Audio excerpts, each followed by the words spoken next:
40 years after the Bhopal gas leak, the toxic waste is yet to be disposed properly. What is being carried out by the government is a bit of a smoke and mirrors show. It is not really a cleanup of the toxic waste in Bhopal.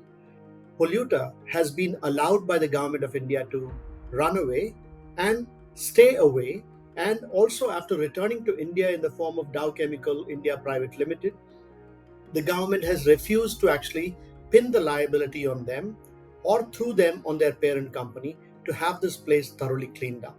Many of the chemicals we do not even know what the full toxic effects are, and these chemicals are likely to be acting in synergy. That is, it is not just the individual toxicities of each chemical that needs to be considered, but how they would act synergistically on the human body, and also how they would move up the food chain. So around the factory site there is a new generation of victims of the second Bhopal disaster, which is a disaster caused by these toxic waste that have been lying unattended and has not been remediated.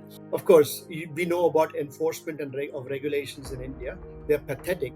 The regulations themselves are quite inadequate, but even those inadequate regulations are not enforced by agencies like the Pollution Control Board.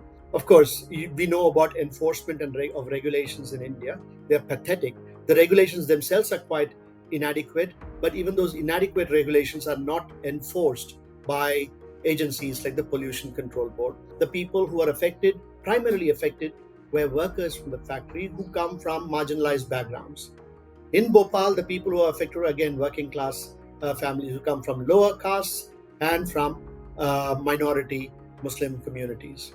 And so the factories also tend to follow this logic and locate themselves in places where, in the margins. Why does India allow factories like these to function in this manner in Bhopal, in Kodaikanal, in so many other parts of the country? How are these companies polluting despite the law?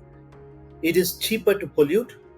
It is, and you're not likely to pay even if you get caught. So you're not likely to get caught. So people know that it is more expensive to obey the laws than it is to violate it.